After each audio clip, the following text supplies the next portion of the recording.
জাকির নায়েককে একজন প্রশ্ন করলেন যে যদি কোনো মানুষ ভালো কাজ করে অবশ্যই সে নেকি পাবে, কিন্তু কোনো মানুষ যদি হিন্দু কিন্তু ভালো কাজ করলো, দান করলো, সদকা করলো, তাহলে সেইটা স্বরূপ সে কি জান্নাত পাবে নাকি?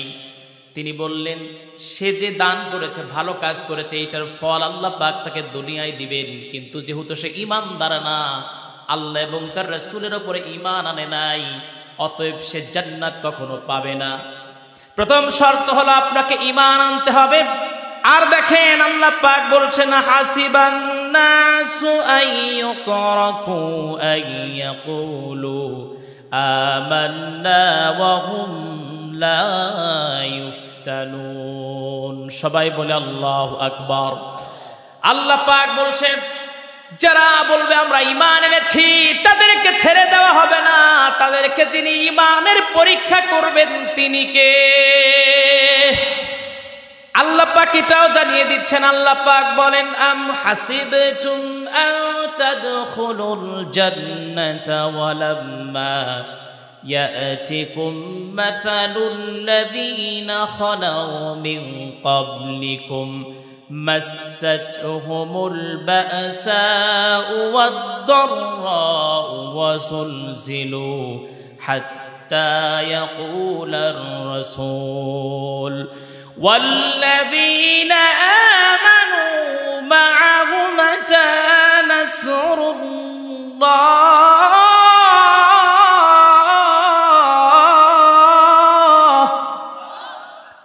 আল্লাহ পাক বলেন তোমরা, তোমাদের কি মনে হয় যে তোমরা জান্নাতে যাবা, খুব সহজে চলে যাবা? কিন্তু এখন পর্যন্ত তোমাদের উপরে সেই জুলুমটা, সেই সময়টা আসে নাই যেটা তোমাদের পূর্ববর্তী নবীদের উপরে এসেছিল। তার মানে আল্লাহ পাক এই জায়গায় বুঝালেন পূর্ববর্তী যারা ছিল তারা কি পরিমাণে ঈমান আনার কারণে জুলুমের শিকার হয়েছেন। যেমন জাকারিয়া আলাইহিস সালাতু ওয়াস সালামকে মাথা থেকে পা পর্যন্ত করাত দিয়ে দ্বিখণ্ডিত করা হয়েছে। আমার ভাইরা অনেকে এখন বলবেন হুজুর, যেমন অনেকেই বিগত সালগুলোতে নিজেকে প্রশ্ন করেছে, আমাকে প্রশ্ন করেছে হুজুর 50টা বছরে যে মুফাসসির তাফসীর করলো, তাফসীর করার পর সেই মুফাসসির যদি ভালো মানুষ হবে তাহলে 13 বছরকে জেলের ভিতরে কেন আছে বলেন? আমি বলি কেন জেলের ভিতরে আছেন? আমার নবী কি অপরাধ করেছিলেন যে নবীজি শিয়াবে আবি তালিবের ভিতরে 3টা বছর জেল খেটেছিলেন বলেন? অতঃপর এই মুফাসসিরকে বিষ প্রয়োগে দুনিয়া থেকে বিদায় করে দেওয়া হলো।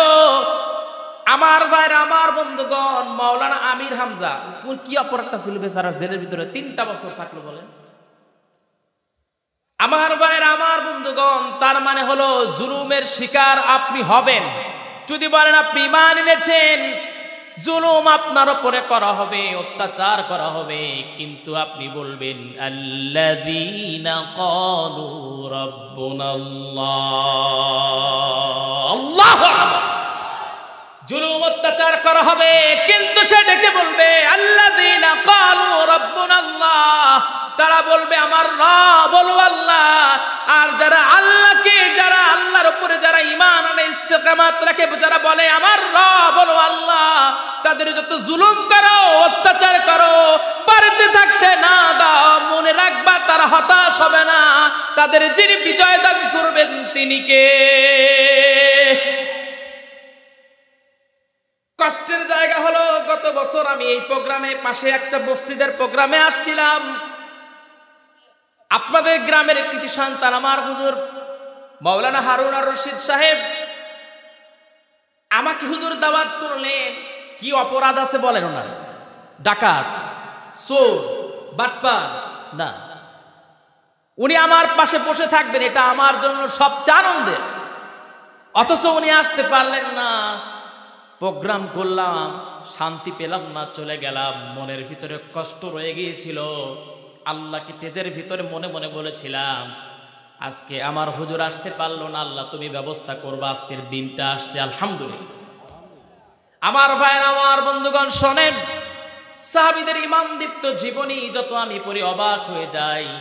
সাহাবীদের উপর অত্যাচার করা হয়েছিল, জুলুম করা হয়েছিল, কিন্তু সাহাবায়ে কেরামদের ঈমান কখনো ধ্বংস করতে তারা পারে নাই। এই পরিমাণে জুলুম করা হয়েছিল, এই পরিমাণে অত্যাচার করা হয়েছিল, কিন্তু না, তাদের ঈমানটাকে ধ্বংস করতে তারা পারে নাই।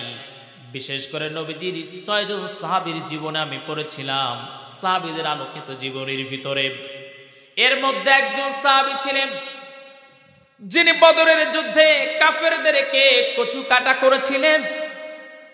কাফেররা এবার টার্গেট নিলেন, যেমন করে হোক এদেরকে আমরা শায়েস্তা করব। তারা অন্য একটা গোত্রের মানুষদেরকে টাকা দিয়ে ভাড়া করলেন। কথাগুলো বুঝবেন, দেখেন আগের সময়ের সাথে বর্তমান সময়ের কত মিল। খারাপ লাগতেছে আপনাদের?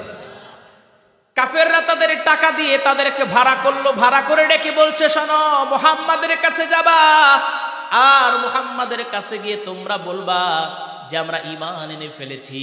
তারা সেই কাজটা করলো, আবার আপনার নবীজির কাছে গেল। আগেই তারা চিঠির মাধ্যমে জানিয়ে দিল, মুহাম্মদ শোনো, আমরা ঈমান এনেছি, কিন্তু তোমার সঙ্গে দেখা করব। বিশ্বনবী আনন্দিত হলেন এবং সাহাবায়ে কেরামেরা আনন্দিত হলেন। তারা নিজেদের ঘরগুলোকে সাজালেন, কারণ যারা মুসলমান হয় তারা মুসলমানের ভাই। আমার ভাইরা, আমার বন্ধুগণ, তারা তাদের ভাইদের জন্য সুন্দর ব্যবস্থা করলেন। যখন তারা আসলেন, 6 দিন অতিবাহিত করলেন সেই জায়গায়। অতঃপর যাওয়ার সময় ডেকে বলছে, হে রাসূল, আমরা তো চলে যাচ্ছি, কিন্তু একটা কষ্টের জায়গা হলো, আমাদের গোত্রের কিছু মানুষ আছে, যে মানুষগুলো তারা কোরআন পড়তে জানে না, তারা ইসলাম সম্পর্কে অজ্ঞ, কিন্তু তারা ঈমান এনেছে। অতএব কিছু সাহাবী যদি আমাদেরকে দেন, যারা জ্ঞান যাদের আছে, যারা শিক্ষিত সাহাবী, ধর্ম সম্পর্কে, দিন সম্পর্কে যারা পরিপূর্ণ জানে। নবীজি এর মধ্যে 6 জন সাহাবীকে সিলেক্ট করলেন।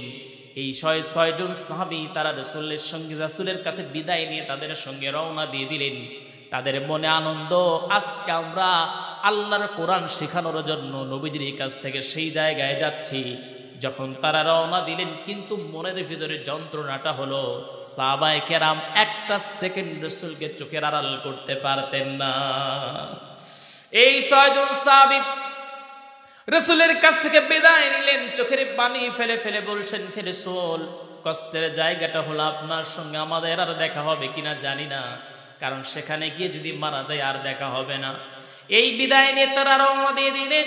কিন্তু কাফেরদের এই ভাড়া করা এই দলটা যখন একটা পাহাড়ের যখন কাছে আসলেন, তখন তারা অটোমেটিকলি ভাবে, তাদের আগেই প্রস্তুত করা ছিল, তারা তরবারি বের করলেন। তরবারি বের করে এই 6 জন সাহাবীর দিকে তরবারি তাক করে বলছেন, শোনো, আমরা টাকার বিনিময়ে তোমাদেরকে ধোঁকা দিয়েছি, অতএব তোমরা এখন নিজের মৃত্যুর জন্য প্রস্তুতি নাও।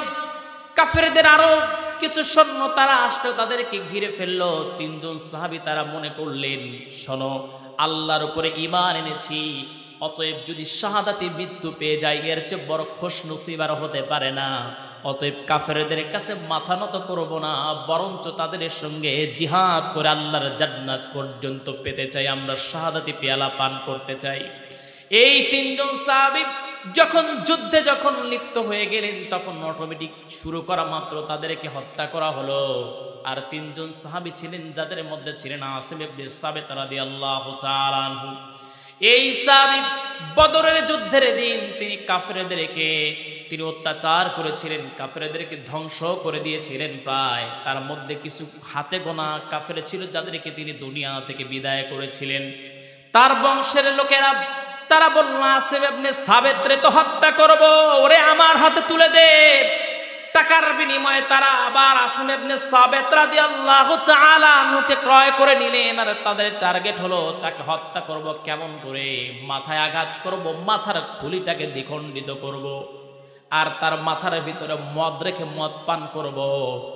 আসিম ইবনে সাবিত রাদিয়াল্লাহু তাআলা আনহু যখন শুনলেন, চোখের পানি ফেলে ফেলে কান্না শুরু করে দিলেন। আর ডেকে বলছেন, শোনো, সরাই দেন, এটা জিকির করি, লা ইলাহা লা ইলাহা লা ইলাহা লা ইলাহা ইল্লাল্লাহু মুহাম্মাদুর রাসূলুল্লাহ। সবাই বলি সাল্লাল্লাহু, আর একটু জোরে বলি সাল্লাল্লাহু। আমার ভাইরা, আমার বন্ধুগণ, আসিফ ইবনে সাবিত রাদিয়াল্লাহু তাআলা ওই মুহূর্তে দোয়া করলেন। ওনার আবার একটা খাসলত ছিল, তিনি নিজ হাত দিয়ে কখনো কাফেরদেরকে ছুতেন না। কারণ কাফেররা হলো অপবিত্র কোনো কিছুকে তিনি ছুতেন না, স্পর্শ করতেন না। আসিফ ইবনে সাবিত রাদিয়াল্লাহু তাআলা চোখের পানি ফেলে বললেন, আল্লাহ, আমি আপনার কাছে প্রার্থনা করছি, আমি কাফেরদেরকে স্পর্শ করা সবচেয়ে জঘন্য বিষয় মনে করি। আর আমাকে হত্যা তারা করবে, এটা আমার দুঃখ নাই, কারণ আমাকে হত্যা করবে না তে আমি শাহাদাতি মৃত্যু পেয়ে যাব। কারণ যারা শাহাদাতি মৃত্যু পেয়ে যায়, আল্লাহ পাক তাদের জন্য বলছেন, ওয়ালা তাকুলু লিমান ইউকতালু ফি সাবিলিল্লাহি আমওয়াত বাল আহইয়াউ ইনদা রাব্বিহিম ইউরযাকুন। সবাই বলে আল্লাহু আকবার। আল্লাহ পাক বলছেন, যারা শহীদ হয়ে যায় তাদেরকে মৃত বলো না, কারণ তারা আল্লাহর পক্ষ থেকে রিজিক প্রাপ্ত। তার মানে যারা মরে যায় তারা কি খাবার খায় জান্নাত কবরে? খাবার খায় না। তার মানে যারা শাহাদাতি মৃত্যু পেয়ে যায় তারা জীবন্ত, তাদেরকে মৃত বলা যাবে না। আমার ভাইয়ের, আমার বন্ধুগণ, যখন তিনি দোয়া করলেন, দোয়া করা মাত্রই হঠাৎ করে তাকে যখন হত্যা করা হলো, যখন তিনি দুনিয়া থেকে বিদায় হয়ে গেলেন, তার লাশটাকে তারা দ্বিখণ্ডিত করবে।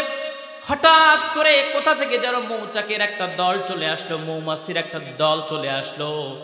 এইটাই সে এমন করে তাকে ঘিরে নিলেন। আসিফ ইবনে সাবিত রাদিয়াল্লাহু তাআলা আনহুর দেহটাকে তারা আবৃত করে ফেললেন। কেউ তার কাছে যায় না। যে আসিফ ইবনে সাবিত রাদিয়াল্লাহু তাআলা আনহুর কাছে গিয়ে ধরতে চান, সঙ্গে সঙ্গে এই মৌমাছির দল তাকে আক্রমণ করে। অতঃপর কাফেররা বলল, নাও এখন আমরা চলে যাই, আগামীকাল আসবো, তখন তো মৌমাছি থাকবে না। এই বলে তারা বাড়িতে চলে গেল। রাতের বেলায় এই পরিমাণে বৃষ্টির চোটে বর্ষা হয়ে গেল। বর্ষা হয়ে যাওয়ার কারণে কোথায় আসিফ ইবনে সাবিত রাদিয়াল্লাহু তাআলা আনহুর লাশটা হারায়া গেল, আর কেউ খুঁজে পেল না। সুবহানাল্লাহ বলবেন না?